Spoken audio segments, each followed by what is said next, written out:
Hello friends, welcome back to my channel almond E hub. आज हम एक question और देखेंगे जिसके अंदर हम एफ जे एंड के की टी दोनों से इस क्वेश्चन को हम सॉल्व करेंगे और देखेंगे दोनों के सॉल्यूशन में क्या डिफरेंस आता है। क्या एफ जे एंड के की टी दोनों इस क्वेश्चन में अप्लाइड हैं या फिर नहीं।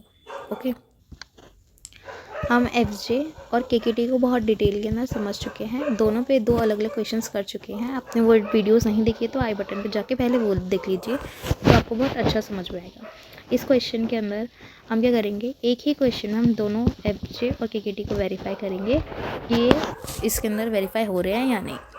तो हमें ऑब्जेक्टिव फंक्शन गिवन है x1 - 3 का होल स्क्वायर प्लस x2 - 2 का होल स्क्वायर। हम जानते हैं हम इस ऑब्जेक्टिव फंक्शन को एफ ऑफ एक्स लेते हैं, कंस्ट्रेंट्स को जी आई ऑफ एक्स लेते हैं जो कि इनइक्वालिटी में होते हैं, और जो इक्वालिटी में होता है उसको हम एच ऑफ एक्स लेते हैं। ठीक है, उसके बाद हमें एक्स बार जो पॉइंट गिवन है जो हमें निकालना है वो 2,1 गिवन है।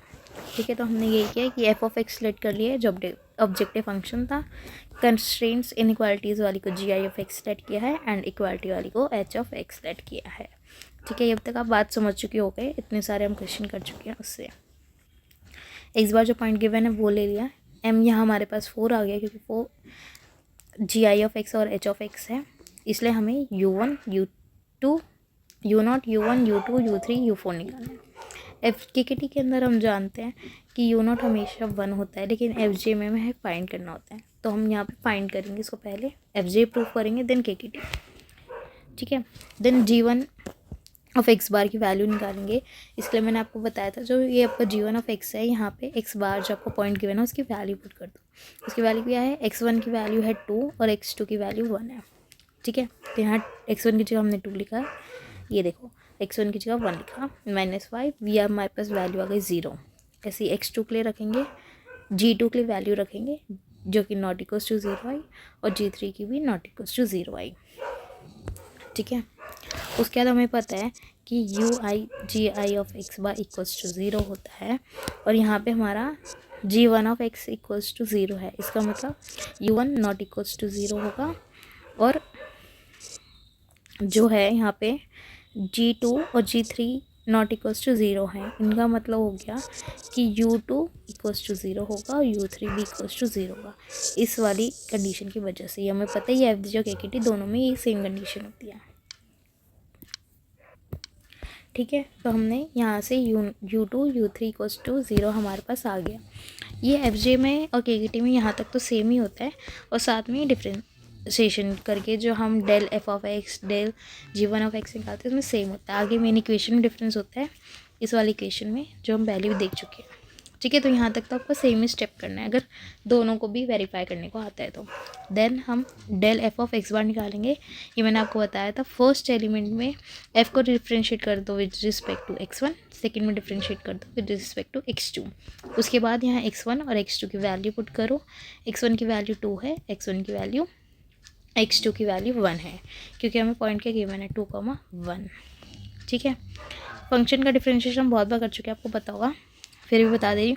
x1 का पार्ट ये है हमारे पास, x2 का ये है।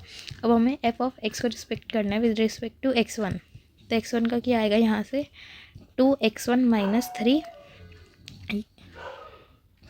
2x1 - 3 ये हमारे पास फर्स्ट एलिमेंट होगा। ऐसे ही x2 का आएगा 2x2 - 2। ठीक है, ये देखो यही हमने यहाँ लिखा है। इसके बाद यहाँ पे इसमें पॉइंट की वैल्यू डाल दी x1 x2 की, तो हमारे पास del F of x y यही आ गया।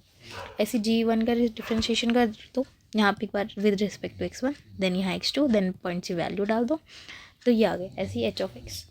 ठीक है, अब फर्स्टली हम यहाँ पे एफ जे को वेरीफाई करवा रहे हैं, तो हमने उसकी कंडीशन, हमें पता ही कंडीशन होती है, हमने वो लिखी, वैल्यूज पुट कर दो जो आपको पता है। Del F of x bar del G1 of x del h of x आ गई। यहाँ डेल G2 ऑफ एक्स और G3 ऑफ एक्स हमने इसलिए नहीं लिखा क्योंकि वो वैल्यू इक्वल्स टू 0 है, हमने देख चुके हैं, क्योंकि इसके corresponding U I equals to 0 थे, इसलिए वो ओवरऑल वैल्यू 0 हो जाएगी। ठीक है, इसको मल्टीप्लाई करके सॉल्व करो, जैसे हम मैट्रिक्स से मल्टीप्लाई करते हैं वेक्टर्स को, तो हमारे पास ये इक्वेशन बनती है 2। ठीक है, और हमने इन दोनों इक्वेशन को जब सॉल्व करते हैं तो हमारे पास u0 की वैल्यू आती है 3u1। इसका मतलब हुआ कि u1 की वैल्यू जो है वो u0 डिवाइड में 3 है, और साथ में v1 की जो वैल्यू है वो है 2u1। ठीक है, तो हमारे पास अब एफ जे कंडीशन के लिए पहले हम वेरीफाई कर रहे हैं ना, तो हम u0 को हमने लैम्डा लेट किया, तो हमारे पास लैग्रेंज मल्टीप्लायर्स के सोल्यूशन क्या आएगा, u0 की वैल्यू को लैम्डा, u1 की वैल्यू यहाँ से निकालो इस वाली इक्वेशन से, ये क्या आएगी u0/3 यानी कि λ/3। u2 u3 हमें गिवन 0 था, हमने स्टार्टिंग में ही निकाल लिया था, एंड v1 की वैल्यू हमने पुट कर दी। ठीक है, तो यही आपके लैग्रेंज मल्टीप्लायर्स हैं for F J optimality condition. ठीक है, यहाँ हमारा एफ जे कम्प्लीट हो जाता है। अब इसके आगे हमें पता है KKT और FJ में मेन डिफरेंस ये होता है कि जो UIs हैं वो एक तो लीनियरली इंडिपेंडेंट होनी चाहिए KKT में, दूसरा u0 = 1 होता है हमेशा। ठीक है, मेन दो ये डिफरेंस होते हैं।